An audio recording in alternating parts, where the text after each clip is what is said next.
Hello students, day number 22 में आपका स्वागत है। और आज आपके लिए सबसे इम्पोर्टेंट बात यह है कि हम 3 यूनिट अपने जो है वो कंप्लीट कर चुके हैं। 3 इम्पोर्टेंट यूनिट हम जो है अपने कंप्लीट कर चुके हैं। आज यूनिट नंबर 4 की ऊपर चल चुके हैं। Unit number 4 which is EMI and AC. और ईएमआई और एसी का सबसे इम्पोर्टेंट टॉपिक आज हम डिस्कस कर रहे हैं which is EMI, electromagnetic induction और उसके टाइप, सेल्फ और म्यूचुअल इंडक्शन आप डिस्कस करूंगा। फटाफट से एक शॉर्ट वीडियो रहेगी जिसके अंदर हम ये सब डिस्कस करेंगे। हम सबसे पहले बात करते हैं किसके बारे में कि ये जो आपका म्यूचुअल इंडक्शन है या सेल्फ इंडक्शन है, ये होता है क्या है और क्या क्या इसके अंदर चीजें होती हैं, वो हमने फटाफट से डिस्कस कर लेना है। सो आइए हम चलते हैं किस पॉइंट के ऊपर। सबसे पहले बात करते हैं हम डे नंबर 22 की सबसे इंपॉर्टेंट चीज, फैराडेज लॉ। फैराडे लॉ की अगर आप बात कीजिए, देखिए स्क्रीन के ऊपर आपके सामने मैंने एक्सपेरिमेंट शो कर रखा है। फैराडे लॉ ने क्या किया था, मैग्नेट को जैसे ही वो पास लेके आया, you can see this thing. ये जो आपका गैल्वेनोमीटर है, गैल्वेनोमीटर की रीडिंग कैसे चेंज हो रही है, देखो दोबारा से करके दिखा रहा हूँ। गैल्वेनोमीटर की रीडिंग कैसे चेंज हो रही है, दोनों की। एक तरफ साउथ पोल पास आ रहा है, एक तरफ नॉर्थ पोल अवे जा रहा है, और दोनों के दोनों जो कॉइल्स पड़ी हैं उनकी रीडिंग आप देखिए कैसे चेंज होती है। दोबारा से एक बार करके दिखा रहा हूँ, देखिए रीडिंग कैसे चेंज हो रही है। See this thing, reading is changing in both the things। और दोनों में रीडिंग ऑपोजिट वे में जाती है। Means देखिए किस तरह से change होती है। अगले पार्ट पे चलते हैं। उसने एक और एक्सपेरिमेंट किया, एक और एक्सपेरिमेंट में उसने क्या किया, अब उसने कॉइल के पास मैग्नेट को रखा तो क्या होगा, मैग्नेट के अंदर जो मैग्नेटिक फील्ड है, देखिए नॉर्थ पोल और साउथ पोल पे सबसे स्ट्रांग होते हैं। जैसे ही इसके पास लेके आए, जैसे ही इसके पास लेके आए, you can see this thing. ये गैल्वेनोमीटर के अंदर जो रीडिंग्स है ये चेंज हो रही है। देखिए गैल्वेनोमीटर के अंदर जो रीडिंग है ये चेंज हो रही है। So what is the outcome? Outcome is कि जब भी फ्लक्स चेंज होगा d phi by d t, उसकी वजह से क्या होगा, ईएमएफ इंड्यूस होगा। तो फैराडे ने ये लॉ दिया कि ईएमएफ इंड्यूस होगा वो d phi by d t के इक्वल है।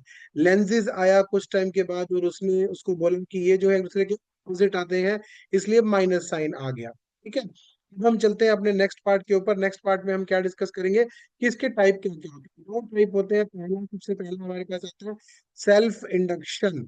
सेल्फ इंडक्शन का मतलब है कि जब सब काम एक ही चीज के अंदर हो रहा हो, यही कॉइल है।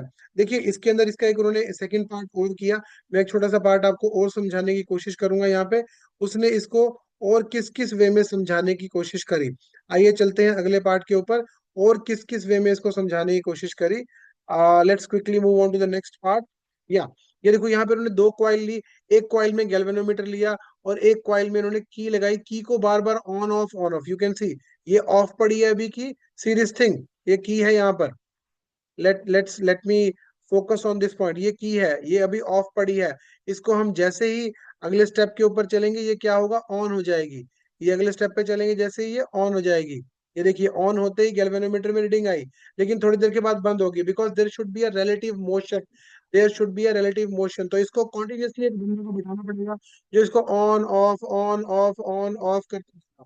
अब इस चीज को खत्म करने के लिए फैराडे ने क्या सोचा कि भाई यहाँ बैटरी लगाने की बजाय मैं ऑल्टरनेटिंग करंट ना लगा दूं। अब ऑल्टरनेटिंग करंट में होता है करंट इंक्रीज होता है, डिक्रीज होता है, और उसकी जो फ्रीक्वेंसी होती है वो 50 हर्ट्ज होती है। यानी कि एक सेकंड में ऐसी ऐसी 50 वेव बनेंगी, और 50 वेव में 100 मैक्सिमा आएंगे। एक बार 50 पॉजिटिव मैक्सिमा, एक बार 50 नेगेटिव मैक्सिमा। तो ये बार बार इंक्रीज डिक्रीज होगा। As a result flux change होगा, बिकॉज फ्लक्स जो है वो हमारा डिपेंड करता है बी ए कॉस थीटा पे, और बी हमारा डिपेंड करता है किसके ऊपर, मैग्नेटिक फील्ड के ऊपर। सॉरी, बी हमारा डिपेंड करता है करंट के ऊपर। सोलेनोइड की अगर मैं बात करूं तो ये होता है म्यू नॉट एन आई। और बाकी भी जितने के जितने सारे के सारे हैं वो सब भी करंट पे डिपेंड करते हैं। तो ये सारी चीजें समझने के बाद उन्होंने बोला कि हम ये सब कुछ कर रहे हैं तो होगा क्या, अगर ये सब काम सेम कॉइल के अंदर हो तो आएगा सेल्फ इंडक्शन। Self induction. और अगर जैसे कि डायग्राम आपके सामने है, ये साथ वाली कॉइल के अंदर हो तो होगा म्यूचुअल इंडक्शन। दोनों बिल्कुल एक जैसे हैं। फटाफट से इसको करके कहो। फ्लक्स जो हो रहा है चेंज, वो डिपेंड कर रहा है करंट पे, सेल्फ में भी और म्यूचुअल में भी। यानी कि अगर इसके अंदर आपने करंट पास किया इधर, और उसकी वजह से इंड्यूस करंट पैदा हुआ इधर, ये इंड्यूस वाला करंट है, तो उसमें क्या होगा, म्यूचुअल सॉरी सेल्फ होगा। और अगर इसमें आपने करंट पास किया और इसकी वजह से साथ वाली कॉइल के अंदर भी इंड्यूस करंट हुआ, तो उसको आप बोलेंगे म्यूचुअल। यानी कि म्यूचुअल का क्या मतलब है, दो जने, म्यूचुअल में दो जनों का इन्वॉल्वमेंट होता है। और सेल्फ में क्या है, अकेला बंदा बैठा है, उसी के अंदर सारे चेंजेस आ रहे हैं, उसी में आपने मेन करंट पास किया, उसी में आपने इंड्यूस करंट पैदा कर दिया। तो यहाँ पर हमारे पास आता है L I, which is the coefficient of self inductance, जो आगे जाके हमारा सिंपली इंडक्टर कहलाता है। ठीक है। अब से हम सोलेनॉइड का नया नामकरण करेंगे जो बन जाएगा इंडक्टर। यूनिट की अगर मैं बात करूं तो वेबर पर एम्पियर, और एक्चुअल जो एसआई यूनिट होता है वो होता है henry. H is equal to weber per ampere. आप चाहें तो इसका डायमेंशन फॉर्मूला भी निकाल सकते हैं। म्यूचुअल में बात करूं तो म्यूचुअल में हमारे पास कैपिटल एम आ जाता है, which is the coefficient of mutual inductance. ये था सेल्फ इंडक्टेंस का, जिसको हम सिंपली इंडक्टर भी बोलते हैं आगे जाके। और ये हो जाएगा म्यूचुअल इंडक्टेंस का। इंडक्टर का सिंबल इस तरह से हम यूज करते हैं। रेजिस्टेंस का ऐसे ऐसे था, और इसका हमारे पास इस तरह से है। और एम यहाँ से हो जाएगा फिर से हमारे पास 5/I, which is weber per ampere, that means Henry again. तो इसका ये हमारे पास ये बहुत छोटा पॉइंट फंडा था। एक और पॉइंट आपसे डिस्कस करूंगा, दो तीन चीजें हैं जो यहाँ पे आपको समझनी है। वो क्या है, अगर हम बात करते हैं सोलेनॉइड की, तो सोलेनॉइड में बस एक ही पॉइंट डिस्कस करूंगा। सोलेनॉइड में phi is equal to L I, ये तो हमने अभी अभी सीखा। और दूसरा क्या है, दूसरा क्या है कि जो फाई होता है वो होता है NBA cos theta. NBA cos theta, magnetic field को अगर हम मान लें कि वो मैक्सिमम भी है, तो कॉस थीटा को खत्म करके कॉस जीरो मान के हम खत्म कर देते हैं। लेकिन नंबर ऑफ टर्न्स की बात करें ये रहेगा, मैग्नेटिक फील्ड की बात करें तो म्यू नॉट एन आई रहता है। और एरिया देखें तो एरिया हमेशा तो रहता ही रहता है वहां पे। इस एन को अगर हम सॉल्व करें तो ये होता है number of turns per unit length. तो अगर हम इक्वेशन नंबर वन और इक्वेशन नंबर टू को कंपेयर करें, यहाँ देखिए मैंने कॉस फैक्टर जो है खत्म कर दिया, मैक्सिमम मान लिया। तो यहाँ से एल की वैल्यू निकलती है, क्या निकलती है, म्यू नॉट एन स्क्वायर। ये देखिए ये दोनों एन थे, ये स्क्वायर हो गया है, into area divide by length. ये हमारे पास mutual inductance, sorry self inductance का फॉर्मूला निकलता है। तो ये बड़ा ही एक इंपॉर्टेंट चीज है जो आपको निकालनी है, समझ में आनी चाहिए कैसे हमने कैलकुलेट किया। Phi is equal to L I और phi is equal to NBA cos theta, दोनों को अप्लाई करके हमने ये कैलकुलेट किया है। लास्ट टॉपिक एक और डिस्कस करूंगा, उसके बाद और करूंगा। अगर हमारे पास दो कॉइल हो जो एक दूसरे के ऊपर यानी कि कोएक्सियल हो, कोएक्सियल सोलेनॉइड, तो कोएक्सियल सोलेनॉइड में हमेशा ध्यान रखिए जो म्यूचुअल रेसिप्रोकल थ्योरम है M12 is equal to M21, ये हमेशा एप्लीकेबल रहेगा। ये एप्लीकेबल रहने का रीजन ये है कि हम हमेशा इंटरनल एरिया यूज करेंगे, अंदर वाला एरिया ही यूज करेंगे। ये वाला जो एरिया है इसका रेडियस R1 है मान ले, तो यही यूज करेंगे हम हमेशा। क्यों यूज करेंगे, एम की वैल्यू आप निकाल सकते हैं, जैसे हमने अभी एल की वैल्यू निकाली थी वैसे ही वहां पे एरिया आया था, अगर आपने ध्यान दिया हो तो।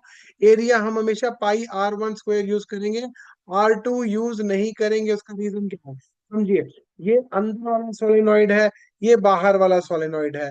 ये जो खाली जगह है इसके अंदर कोई भी मैग्नेटिक फील्ड नहीं होगा, मैग्नेटिक फील्ड जीरो होगा। क्यों जीरो होगा, क्योंकि देखो जब हम बाहर वाले में करंट पास कर रहे हैं, अंदर पूरे के पूरे में मैग्नेटिक फील्ड है, लेकिन चेंज किस में हो रहा है, इस वाले में। दोबारा बता रहा हूँ, जब हम बाहर वाली कॉइल में मैग्नेटिक फील्ड चेंज कर रहे हैं तो सारा चेंज अंदर वाले में आ रहा है। तो हम एरिया कौन सा लेंगे, πr1²। Very good.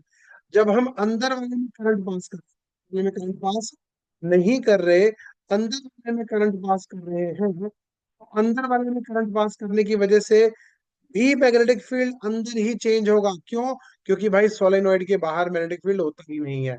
सोलेनॉइड के बाहर मैग्नेटिक फील्ड होता ही नहीं है, सिर्फ अंदर अंदर होता है। इसलिए दोनों बारी में अंदर वाला एरिया ही यूज करेंगे हम। इसी के साथ आज के जो हमारे मेन पॉइंट्स थे वो खत्म होते हैं। फैराडेज एक्सपेरिमेंट हमने डिस्कस किया आज, और हमने EMI के ऊपर बात करी। बाकी की जो बातें हैं वो कल करते हैं। डे नंबर 22 इसी के साथ समाप्त होता है। धन्यवाद।